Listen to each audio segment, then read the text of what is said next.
नमस्कार बच्चों। आज मैं यूसीसी क्लास से एक साइंस का टॉपिक लेके आया हूँ जो बहुत सारी कॉम्पिटिटिव एग्जाम के अंदर काम में आता है। और हम लोग पढ़ेंगे सेल के अंदर जो प्लांट सेल होती है, पादप कोशिका जो होती है, उसकी संरचना कैसी होती है। इसमें से आपको एग्जाम के अंदर कम से कम 2 से 3 क्वेश्चन देखने को मिलते हैं। तो यहाँ पर मैं आपको आज एक छोटा सा टॉपिक, प्लांट कोशिका या जो पादप कोशिका होती है, प्लांट सेल होती है, उसका डायग्राम कैसे बनाते हैं, और इसके साथ साथ हम लोग बात करते हैं कि यहाँ से किस टाइप के क्वेश्चन जो है वो पूछता है। वो सारी चीज़ें यहाँ पर हम लोग डिस्कस करेंगे। तो एक पादप कोशिका जो होती है उसकी अपन बात करें, तो पादप कोशिका जो होती है, यहाँ पर अपन बात करेंगे कि कोशिकाएं दो प्रकार की होती है। हम लोग बात करें, एक तो होती है प्रोकैरियोटिक कोशिकाएं, प्रो प्रोकैरियोटिक कोशिकाएं, और एक होती हैं यूकैरियोटिक कोशिकाएं, यूकैरियोटिक कोशिकाएं। प्रोकैरियोटिक जो कोशिकाएं होती हैं उनकी बात करें, आपको 3 एग्जाम्पल ध्यान में रखने। प्रो का मतलब होता है पुराना, और पुराने का मतलब यहाँ पर अपन बात करेंगे, प्रो का मतलब होता है पुराना, है ना। और केरियो, केरियो कहीं भी बायोलॉजी में नाम आता है, तो केरियो का मतलब होता है न्यूक्लियस, यानी कि केंद्रक। पुराना केंद्रक, या यूं बोल सकते हो इसके अंदर, केंद्रक के अंदर जो भित्ति होती है वो अनुपस्थित होती है। प्रोकैरियोटिक जो कोशिकाएं होती हैं उनके अंदर केंद्रक भित्ति क्या रहती है, अब्सेंट, या केंद्रक झिल्ली बोलेंगे अपन। केंद्रक झिल्ली जो होती है वो अब्सेंट होती है प्रोकैरियोटिक कोशिकाओं में। और इसके एग्जाम्पल की बात करें तो 3 एग्जाम्पल आपको ध्यान में रखने। एक तो होता है बैक्टीरिया, या हम लोग इसको जीवाणु भी कहते हैं, बैक्टीरिया, फिर आप बोल सकते हो इसको जीवाणु। एक होता है माइकोप्लाज्मा, माइकोप्लाज्मा। और इसके साथ साथ हम लोग बात करते हैं ब्लू ग्रीन एल्गी, या नील हरित शैवाल, नील हरित शैवाल। ये 3 कोशिकाएं ऐसी होती है जो किसके अंदर आती हैं, प्रोकैरियोटिक कोशिकाओं के अंदर। और इसके साथ साथ हम लोग यूकैरियोटिक कोशिकाओं की बात करें, तो यूकैरियोटिक कोशिकाओं के अंदर एक तो आएगी पादप कोशिका, और एक आएगी जंतु कोशिका। ये आपको ध्यान में रखना है। एक तो पादप कोशिका रहेगी और एक रहेगी जंतु कोशिका। पादप कोशिका जो होती है उसका डायग्राम कैसा होता है, कैसे किस टाइप के क्वेश्चन पूछता है, अपन नेक्स्ट स्लाइड के अंदर देखते हैं। यहाँ पर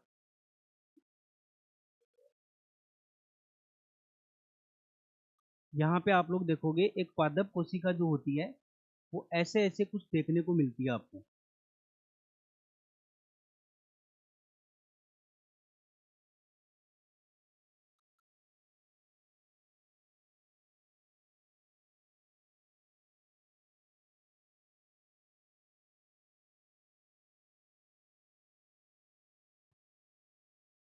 पादप कोशिका की सबसे बाहरी जो भित्ति होती है उसको हम लोग बोलते हैं कोशिका भित्ति।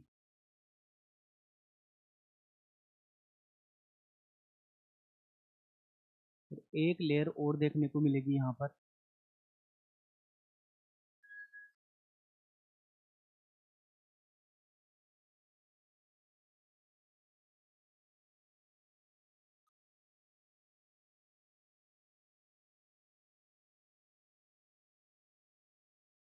सबसे बाहरी जो आवरण होगा उसको हम लोग बोलते हैं कोशिका भित्ति,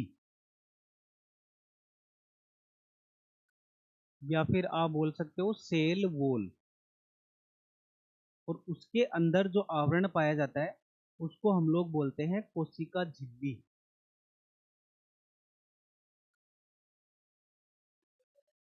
या फिर आप इसको बोल सकते हो सेल मेम्ब्रेन, सेल मेम्ब्रेन। उसके बाद में हम लोग नेक्स्ट डिस्कस करते हैं, इसके अंदर एक बड़ी सी संरचना पाई जाती है यहाँ पर। इस बड़ी सी संरचना को हम लोग बोलते हैं रिक्तिका, या फिर आप बोल सकते हो वैक्यूल, या रिक्तिका। ठीक है। फिर इसके अंदर यहाँ पर जो केंद्रक की स्थिति होती है, बहुत सारी सेल के अंदर हम लोग देखते हैं केंद्रक की जो स्थिति होती है वो एकदम सेंटर में होती है, लेकिन रिक्तिका की उपस्थिति के कारण यह जो केंद्रक होता है वो थोड़ा सा साइड में खिसक जाता है यहाँ पर। इसका मतलब पादप कोशिका के अंदर जो केंद्रक होगा वो एकदम सेंटर में नहीं होकर कहाँ पर होगा, थोड़ा सा साइड में होगा यहाँ पर। और कोई भी कोशिका होती है उसके केंद्रक के अंदर हम लोग देखते हैं उसका जेनेटिक मटेरियल या आनुवांशिक पदार्थ पाया जाता है ना। इसके बाद में एक केंद्रक जो होता है इसके ऊपर यहाँ पर छोटी छोटी ट्यूब नुमा संरचनाएं या नलिका नुमा संरचनाएं होती है। इन नलिका नुमा संरचनाओं के ऊपर आप लोग देखोगे छोटी छोटी संरचना और देखने को मिलती है। इन संरचनाओं को हम लोग राइबोसोम बोलते हैं, यानी जिन ट्यूबुलर स्ट्रक्चर के ऊपर आपको ये संरचनाएं देखने को मिले उन्हें हम लोग बोलते हैं rough endoplasmic reticulum. Rough endoplasmic reticulum, या फिर आप बोल सकते हो उसको RER। और जिन संरचनाओं के ऊपर ये डॉट जो मैंने दिखाया यहाँ पर राइबोसोम ये नहीं होते, उन संरचनाओं को हम लोग बोलते हैं smooth endoplasmic reticulum. Smooth endoplasmic reticulum, या फिर आप बोल सकते हो इसको SER। ठीक है। उसके बाद में हम लोग देखेंगे यहाँ पर कुछ संरचनाएं और देखने को मिलती है जिनको हम लोग बोलते हैं गोल्जी बॉडी या गोल्जी उपकरण भी आप इनको बोल सकते हो, गोल्जी उपकरण। ठीक है। उसके बाद में एक पादप कोशिका जो होती है, पादप कोशिका की हम लोग बात करें, जितनी भी कोशिकाएं होती हैं चाहे लीव्स की अपन बात करें तो लीव्स के अंदर क्या होता है, ग्रीन कलर की होती है। तो ग्रीन कलर की किसकी वजह से होती है, उनके अंदर एक वर्णक पाया जाता है जिसको हम लोग क्या बोलते हैं, हरित लवक, या फिर आप बोल सकते हो क्लोरोप्लास्ट। उसकी संरचना यहाँ पर ऐसे ऐसे हम लोग बना देंगे। यहाँ पर ये जो संरचनाएं होती हैं इसको हम लोग बोलते हैं हरित लवक, या फिर आप बोल सकते हो इसको क्लोरोप्लास्ट। ठीक है।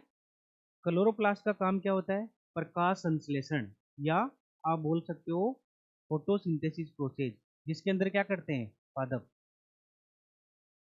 सूर्य की उपस्थिति के अंदर भोजन का निर्माण करते हैं, यानी सूर्य की जो किरणें होती है उनकी उपस्थिति के अंदर भोजन का निर्माण करते हैं।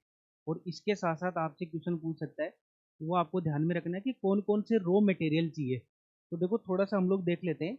एक फोटोसिंथेसिस जो प्रोसेस होती है उसके अंदर एक तो चाहिए CO2 और इसके साथ साथ क्या चाहिए, वाटर मोलिक्यूल्स। ठीक है। और सनलाइट की प्रेजेंस में, या फिर आप बोल सकते हो सूर्य के प्रकाश की उपस्थिति के अंदर ये क्या करते हैं, भोजन बनाते हैं। सनलाइट की प्रेजेंस के अंदर क्या बनाते हैं, भोजन बनाते हैं। तो हम लोग देखेंगे यहाँ पर C6H12O6 ये ग्लूकोज का जो मोलिक्यूल होता है उसका निर्माण करते हैं। ठीक है। और इसके साथ साथ हमें एक गैस देते हैं, उस गैस का नाम होता है ऑक्सीजन गैस। ठीक है। तो हम लोग कई बार बोलते हैं ना कि भाई प्लांट अपने से क्या ले रहे हैं, CO2, है ना। और इसके साथ साथ अपने को कौन सी गैस दे रहे हैं, वो ऑक्सीजन गैस। और ऑक्सीजन गैस जो होती है हम लोग उसको लेते हैं श्वास के द्वारा, और कौन सी गैस रिलीज करते हैं, CO2। तो प्लांट अपने को O2 दे रहे हैं और हम लोग उनको CO2 दे रहे हैं। ये जो साइकिल होता है ये साइकिल रेगुलरली चलता रहता है। और इसके साथ साथ प्लांट क्या करते हैं, अपने को भोजन देते हैं। और ये जो भोजन होता है वो किस किस फॉर्म में होता है, ग्लूकोज के फॉर्म में होता है। ठीक है। तो यहाँ पर मैंने जो स्ट्रक्चर बनाई है वो किसकी है, हरित लवक या क्लोरोप्लास्ट की। इसके साथ साथ कुछ और संरचनाएं पाई जाती है यहाँ पर, कुछ गोलाकार संरचनाएं और होती हैं। इन संरचनाओं को हम लोग बोलते हैं राइबोसोम। राइबोसोम। और राइबोसोम की आपसे कोई कहानी पूछे तो एक साथ ही बोल देना। राइबोसोम जो होता है उसको हम लोग बोलते हैं प्रोटीन फैक्ट्री। मतलब कोई भी सेल होगी उसके अंदर प्रोटीन निर्माण का जो काम करेगा ना वो कौन करेगा, राइबोसोम। तो राइबोसोम को हम लोग बोलते हैं प्रोटीन की फैक्ट्री, यानी फैक्ट्री के अंदर सबसे ज़्यादा उत्पादन होता है। और किसका उत्पादन हो रहा है, कौन सी फैक्ट्री है ये, प्रोटीन की, तो हम लोग इसको बोलेंगे प्रोटीन फैक्ट्री, राइबोसोम को। और एक नाम और देते हैं इसको, यूनिवर्सल सेल ऑर्गेनल, मीन्स सार्वत्रिक कोशिकांग। राइबोसोम जो होता है उसको आप सार्वत्रिक कोशिकांग भी बोल सकते हो। सार्वत्रिक क्यों, अभी थोड़ी देर पहले हमने डिस्कस किया था कि प्रोकैरियोटिक और यूकैरियोटिक जो कोशिकाएं होती हैं उनके अंदर, यानी प्रोकैरियोटिक कोशिकाएं हो चाहे यूकैरियोटिक कोशिकाएं हो, दोनों के अंदर राइबोसोम देखने को मिलेगा। बाकी ऐसे कोई भी सेल ऑर्गेनल नहीं है, कोशिकांग नहीं है जो दोनों जगह देखने को मिले, इसलिए हम लोग इसको क्या बोलते हैं, सार्वत्रिक कोशिकांग बोलते हैं। ठीक है। और ये जो लिक्विड पार्ट होगा इसका, इस लिक्विड पार्ट को हम लोग साइटोप्लाज्म या कोशिका द्रव्य बोलते हैं।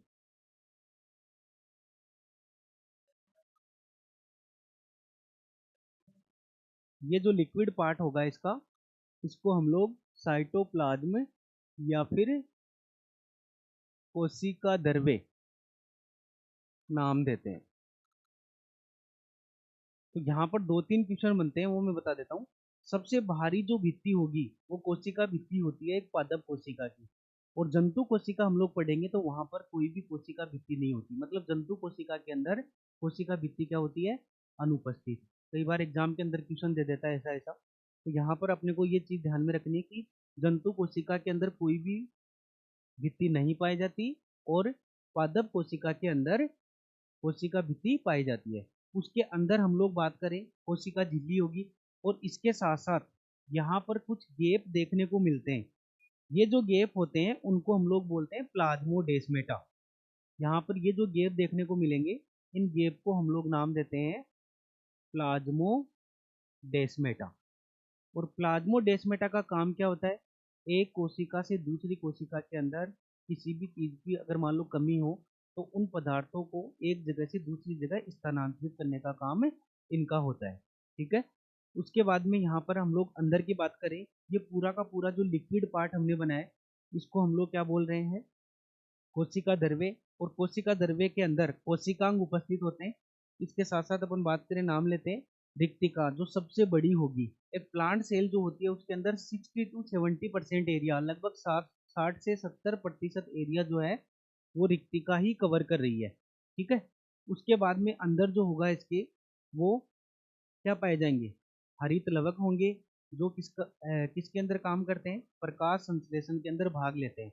और इसके साथ साथ एक संरचना और पाई जाती है जिसको हम लोग बोलते हैं माइटोकॉन्ड्रिया। माइटोकॉन्ड्रिया, ये जो माइटोकॉन्ड्रिया होता है ये पावर हाउस होता है किसी भी सेल का, किसी भी सेल का पावर हाउस होता है। पावर हाउस का मतलब होता है, पावर हाउस का मतलब क्या होता है, जो अपने को एनर्जी देता है, ऊर्जा देता है। तो हमारी सेल को एनर्जी या ऊर्जा देने का काम किसका होता है, माइटोकॉन्ड्रिया का। इसीलिए इसको क्या बोलते हैं, power house of the cell. ठीक है। उसके बाद में आप लोग देख रहे हो यहाँ पर ये न्यूक्लियस है इसका, इसको हम लोग न्यूक्लियस या फिर केंद्रक बोल सकते हैं। न्यूक्लियस जो होता है जनरल हम लोग देखते हैं कि हमेशा इस कोशिका के मध्य में उपस्थित होता है, लेकिन मध्य में नहीं होता पादप कोशिका के अंदर। क्यों, क्योंकि बीच में कौन आ गई, रिक्तिका। रिक्तिका की उपस्थिति के कारण इसकी स्थिति जो होती है वो थोड़ी सी ऊपर हो जाती है। ठीक है। उसके बाद में हम लोग देखते हैं इसके ऊपर कुछ ट्यूब नुमा संरचनाएं पाई जाती हैं। ये इन ट्यूब के ऊपर यदि कुछ डॉट वगैरह प्रेजेंट हैं, डॉट का मतलब है राइबोसोम, तो हम लोग नाम दे देंगे इसको रफ एंडोप्लाज्मिक रेटिकुलम। और डॉट नहीं है तो हम लोग नाम दे देंगे इसको स्मूथ एंडोप्लाज्मिक रेटिकुलम। और इनके अलावा एक संरचना और पाई जाती है जिसको हम लोग गोल्जी उपकरण बोलते हैं। तो इनके जो भी कार्य हैं हम लोग नेक्स्ट वीडियो के अंदर पढ़ेंगे। और इसके बाद आपको नेक्स्ट जो क्लास रहेगी वो एनिमल सेल की रहेगी। Thank you.